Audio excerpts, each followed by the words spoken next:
Oke, Mas Bro. Nah, sekarang kita akan bahaskan materi nih. Ini materinya sama, mikroskop. Tapi kalau yang sebelumnya kan tanpa berakomodasi ya pengamatnya. Nah, sekarang pengamatnya ini berakomodasi maksimum. Oh, Mas, kalau mikroskop dengan pengamat berakomodasi maksimum itu maksudnya apa sih? Nah, ini maksudnya ini gambarnya. Jadi kan dia itu sistem yang terdiri dari dua lensa ya. Satu lensa positif, kalau yang kedua mengenai yang namanya apa ini? Loop. Oh, kan gitu. Ngerti ya? Nah, dari sini kita pahami ini dan ini. Terus kemudian kalau pengamat itu berakomodasi maksimum, oh, berarti berkasnya ini tidak sejajar ya. Oh, kalau pengamatnya ini adalah berakomodasi maksimum. Nah, jadi kalau pengamat berakomodasi maksimum itu maksudnya ini. Kan benda terbentuk bayangan di sini, bener ya? Nah, bayangannya ini menjadi benda bagi lensa okuler. Nah, dari sini bayangannya dilihat oleh mata. Nah, oleh mata itu pas di titik dekatnya. Loh, kan gitu, ngerti? Nah, atau kalau kita tulis gini, bayangan dari lensa okuler. Oh, kan gitu. Jatuh di titik. Nah, ini titik dekat si mata. Atau SN, bener ya? Kenapa kok min? Karena bayangannya okuler kan dia itu negatif. Loh, kan gitu. Bisa dipahami?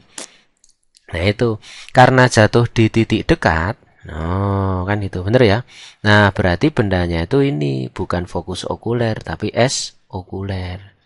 Nah, ini jarak bayangan dari objektif. Loh, berarti khusus untuk berakomodasi maksimum, maka ini panjang mikroskop, jarak bayangan dari objektif ditambah jarak benda dari lensa okuler. Loh, ini yang pertama. Nah, yang kedua, perbesaran tetap. Perbesaran objektif dikalikan perbesaran okuler. Tapi ada sedikit yang berubah.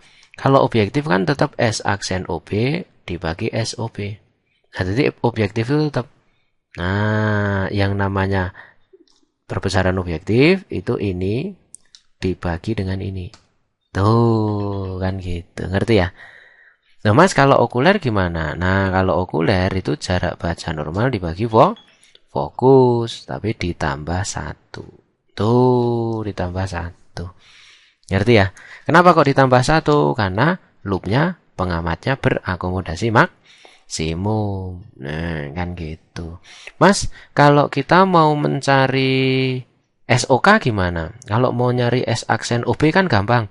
Ada SOB, ada F. Ini dicari bisa. Tapi kalau nyari SOK gimana? Nah, kalau untuk nyari SOK sebenarnya enak. Sama saja. Jadi gini. Oh, kalau untuk nyari SOK ya. Kalau nanti kok ada soal nyari SOK tadi gini. 1 per F sama dengan 1 per S ditambah 1 per S aksen. Lah karena S aksennya itu ini SN, nah berarti nanti 1 per F sama dengan 1 per S dikurangi 1 per SN. Tuh, jarak baca normalnya berapa? Misalkan 25, ini diganti 25. Nanti min, pindahin sini jadi plus. Tuh, kan gitu. Ngerti maksudnya? Nah itu kuncinya seperti itu. Jadi jangan sampai nanti lo nggak ngerti apa-apa. Nah, kan gitu. Ini khusus untuk pengamat berakomodasi maksimum. Nah, sekarang gini sekarang. Kalau misalkan kita mau contoh soal. Nah, ini dihapus dulu. Contoh soal. Wah, ini saya punya contoh soal gini nih. Jadi sebuah mikroskop. Oh, sebuah mikroskop misal. Nah, ini saya punya example. Mikroskop. Wah, misal ini adalah 2 cm. Biarin 2 cm. Nah, terus kemudian ini sama aja. 5 cm. No, kan itu. Sama, biarin. Terus kemudian di sini jarak bendanya itu adalah 2,2 cm. Oh, ini objektif, yang ini okuler. Berapakah perbesarannya? Oh, kalau kamu mencari perbesaran untuk pengamatnya itu berakomodasi apa maksimum, maka M itu hanya S aksen objektif dibagi S objektif dikalikan SN dibagi fokus ditambah 1. Nah, gitu. Berarti gini, ini kan belum tahu ya. Nah, S objektif 2,2 dikalikan jarak baca normal 25 dibagi 5 ditambah 1. Nah, caranya sama seperti tadi. Jadi karena S-nya udah ada, fokusnya udah ada. Nah, kita cari yang di sini S aksennya. Tuh, berarti 1 per F sama dengan 1 per S tambah 1 per S aksen.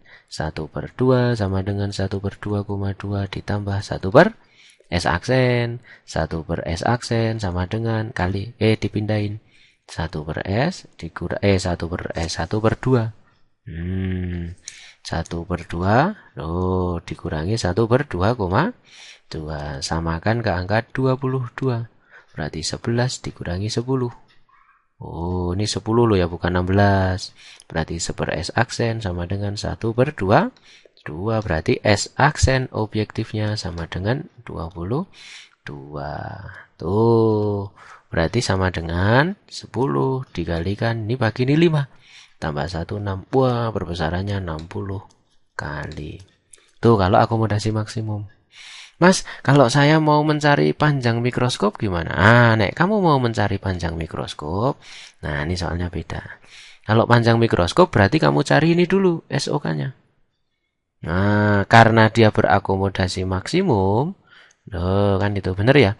Berarti S aksennya okuler itu jatuh di min 25 karena jarak baca normal tadi 25. Berarti kita masukin 1 per F 1 per S ditambah 1 per S aksen. 1/5 1 per S dikurangi 1 per 25.